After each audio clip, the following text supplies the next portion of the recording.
Hey everyone, welcome to day 2 of the Stronger Than Yesterday challenge. Running a few minutes behind. I'm sorry guys. I feel like I'm just catching up to myself this week. So the good news is I have a working phone again, but it's been just kind of crazy. Basically my SIM card failed, but I went through like every fix with updating the operating system and all kinds of other things before I finally gave up and went to the Sprint store because I couldn't fix it myself. And over 48 hours of not having a working phone, first world problems, I know, but I just realized like how much work I fit in like the little pockets of like waiting in line at Walgreens or my husband driving me to work. So I've just been feeling a little behind, and I'm sorry for that. So the first email is actually going out tonight. I started assembling all your resources last night, and I just have to write it all up for you. And it's going to be just all about exercise and kind of benefits and findings of specifically strength training and carrying more muscle on your frame. I'm just writing down one more thing I want to include for you guys. And the thing is, you guys know that I will always make it worth your while, and you know, whatever I send out is going to be packed with information. I really try my best to be timely about it, but thanks for your patience is what I'm trying to say. I'd rather have it done than just like half-ass it, and have it done well. So, you know, in a perfect world we'd be more prepared, but Monday just snuck up on me this week. So let's talk nutrition. So yesterday was just all about strength training, and then also the mental strength of being disciplined enough to have an exercise routine and specifically work toward a goal of adding muscle to your frame. So today I want to talk about nutrition. So if you follow me on social media, you have been seeing me do this program since January now, so almost 6 months, which is really designed to add muscle and help us shift our body composition. So your weight might not change, but you're essentially replacing fat with muscle, and because muscle is more dense than getting a little smaller, or you know, some people a lot smaller if they're on a weight loss journey. But it's a very, very effective program. And so a lot of what I'm sharing with you guys this week during the free challenge is things that I've learned through the course of that program. I have been eating pretty clean for the past 3 years or so, basically 80-20, but still like a decent 20% of my diet was just treats, you know, silly foods, and I felt like I had struck a balance that way, but I also was still getting frustrated at times because number one, I didn't feel like my body was really changing with the workouts that I was doing. And it's like, I'm working freaking hard and I know I'm strong, but I still felt like I had trouble spots. And then of course that's a journey of, or it's a practice of acceptance, right? And body love. And you know, there are lessons there too. But at some point it's really nice to see visible results for how hard you're working, right? So enter, it's called 80-Day Obsession, and you guys, you know, if you're interested in the specific program and doing it with me, I have another round starting in 2 weeks, but that's not what this video is about. I really just want to deliver some information to you that hopefully will help you, I mean, whether we work together or not, but some insights about how to eat if you're wanting to get stronger, add muscle, or just improve your eating for other health goals. So that'll be more the second half of the video. All right, so the number one thing, and this is probably not going to surprise you, but the number one factor to helping you build muscle is making sure you're eating enough protein.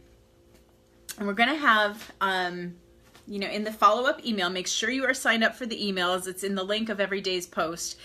But the specific formula that most nutritionists use, but it's kind of a minimum. So that's going to be coming in your email. But the really interesting thing about this I just learned last week, by the way, so I think I eat, definitely at least 100 grams of protein a day. I'll calculate it out for sure, and I'll put that in your email as well. Kind of my normal, but there was an article last week of a new study that came out, and it was about elderly people. And in general, I haven't seen a lot about them needing to get enough protein. I mean, I'm not a geriatric nutritionist, but it just kind of like, when I hear about my elderly relatives going to the doctor and things like telling them to eat more protein, eat enough protein is not really things that I hear doctors addressing. Also, doctors are not nutritionists, but they should be looking out for just the optimal health of their patients, including nutrition, right? So I don't think there's a lot of awareness of it, and this study also is new. But what the study found is that it was actually heart failure patients with higher protein intake live longer. And the hypothesis is that, well, this part is not hypothesis. This part is known, that our muscle breaks down over time, right? Like all the cells need to replace themselves with new muscle cells. And as we get older, our bodies get less efficient at doing that. Okay, so now here's a hypothesis for why this higher protein diet, which is defined as over 70 grams a day of protein, which is kind of a lot when you think that elderly people usually don't eat that much compared to someone in your 20s or 30s, for example. Your appetite gets smaller. So 70 grams of protein and above, those heart failure patients live longer. And the hypothesis is that just having that extra circulating protein from your diet just gives, all of your muscles, but specifically the heart muscle, what it needs to repair and be healthier. So I just thought that was pretty cool. It helps your muscles repair themselves, obviously. And then if you're building muscle, of course you need that protein. We'll talk about protein sources in a minute. But what I also want to say is you also need carbs. I'm going to link to some things. I don't know how deep I'll go in your email about the ketogenic diet, which is a very low carb diet. But for the most efficient muscle building, your body does need carbs. And so, you want to just make it as easy for your body as possible. So with the meal plan that I'm on right now, the way that it delivers on that promise to shift your body composition is it tells me exactly how many carbs I can eat at what time of day, along with protein. But basically, protein, it's like you must eat at least this much. And then carbs, it's more of an upper limit instead of the lower limit. And that's just kind of how it is. We try and balance it so I'm not eating like a pound of meat at once. I would never do that, but that's like an extreme example. So I'm having 4 ounces of meat, eggs, 2 eggs, 4 ounces of meat, or fish. I have tofu sometimes, yogurt, cottage cheese, but at least 5 times a day. Also protein shakes, and I'll talk about those. So protein, it's like pretty much as your body can handle, like prepared in ways that's appetizing, right? You can always just like chug more protein shakes, but I like to get most of it from food. And then with carbs, it's in very small specific quantities throughout the day. So the meal plan that I was following before this, some of you might be familiar with the container system 21-day fix. What that tells you is still like a higher protein, lower carb plan, but if you have this sort of willpower to go completely without carbs earlier in the day, you could save all of your carbs for dinner and just have like a nice huge bowl of rice or brown rice. Still like wisely chosen complex carbs, but you still could be getting a lot of carbohydrates all at once. So what happens then? Your body has extra to be stored as fat. Now, on balance, if you are exercising and eating in a way that promotes a fast metabolism, you know, you're probably still not going to gain weight because it evens out over the course of the day. But to really shift your body composition so you're reducing your body fat percentage, it's better to give your body just the small amount of carbohydrates that it needs for, I mean, we need some all the time for basic bodily functions, brain function, among other things. And then what your muscles need to repair from these intense workouts that I'm doing on this program, that, you know, that you would be doing if you're following this program. So the formula of strength training, breaking down the muscles, and then giving the body the food it needs throughout the day to repair the muscles, again, throughout the day and especially while you sleep. So small amounts of carbohydrates, just enough, so there's never any extra. And that's really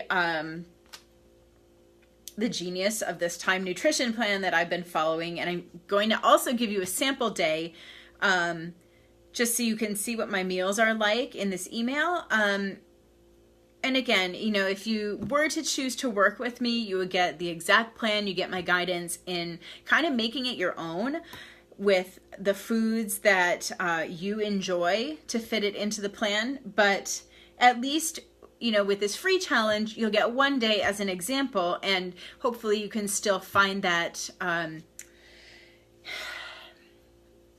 helpful, I guess, for lack of a better word, instructive, I guess, but that seems like a very technical word.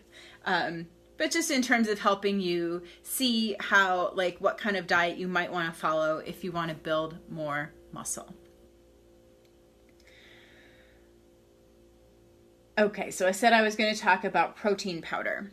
Now, really, from the reading that I've done, protein powder isn't really superior to food-based sources. It's not, you know, protein is protein.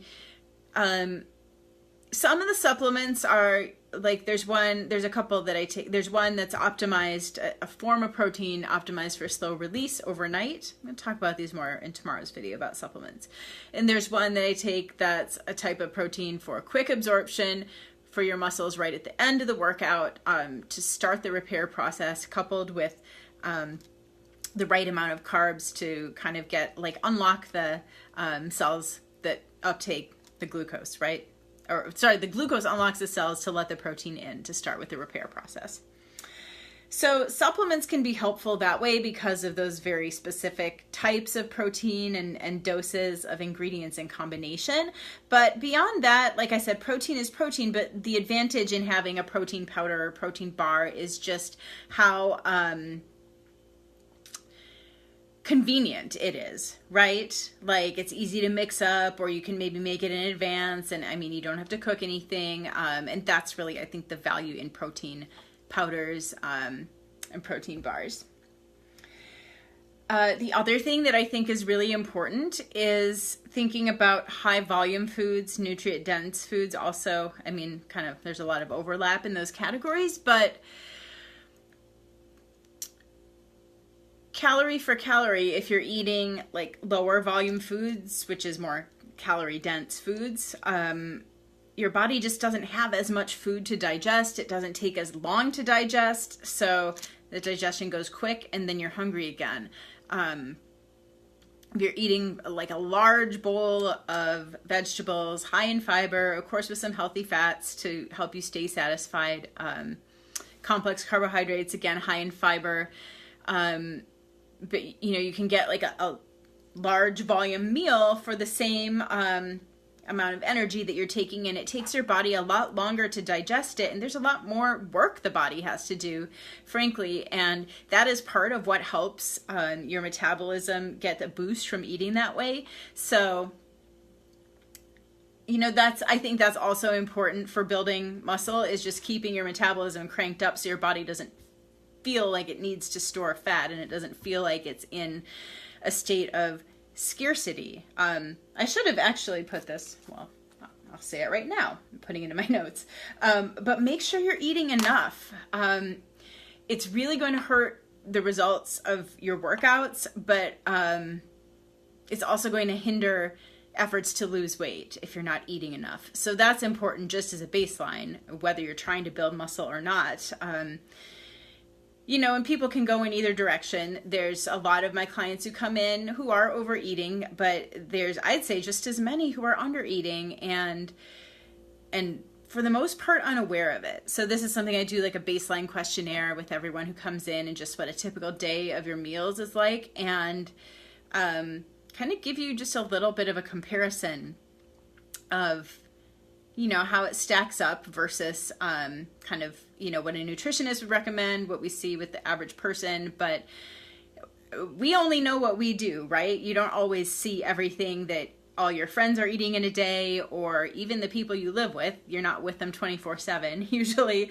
So what we eat is so individual, and we just get in our habits and we get used to it.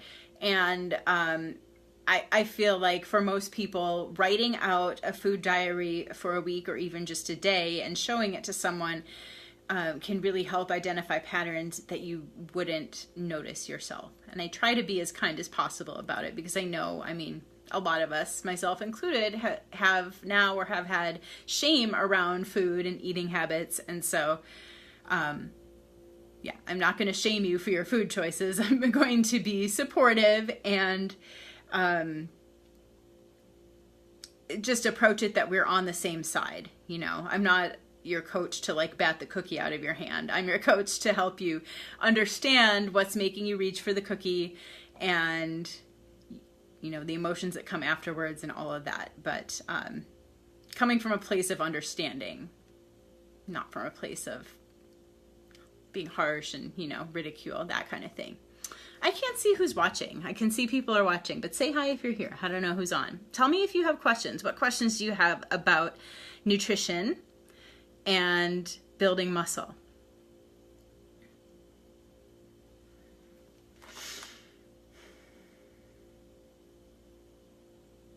All right, so I'm going to shift. I talked a lot about specifically best practices, recommendations for building muscles. So if you're just getting on, go watch the replay. Kind of the first half is about that. But I want to shift to just discipline overall, and kind of the mental strength side of nutrition. So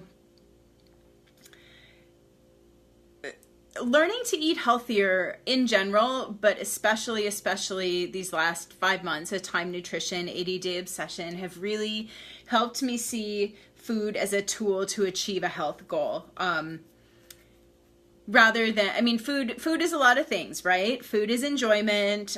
Food can be connection, celebration, and it's not that that's wrong, but then, you know, it just can sabotage our health goals sometimes when we are using food for emotional reasons. So I guess I just, you know, if I had one wish, this would be like a lesson.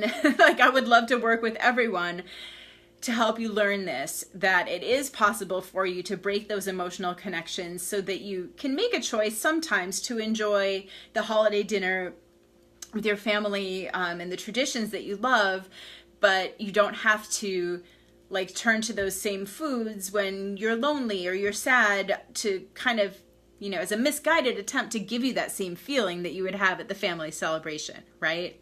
Anyone else been there? Definitely done that, you know, eating the kind of cookies that my grandma makes because I'm sad and I miss her, and like I wish I could, you know, hear what she has to say about whatever's going on in my life. So things like that, where, you know, the cookie isn't really doing me any good, whereas eating the cookie at the holidays, you know, at Christmas with my family, that was a very enjoyable experience. But we don't recapture that experience when it's those more negative emotions that are motivating us to eat. So,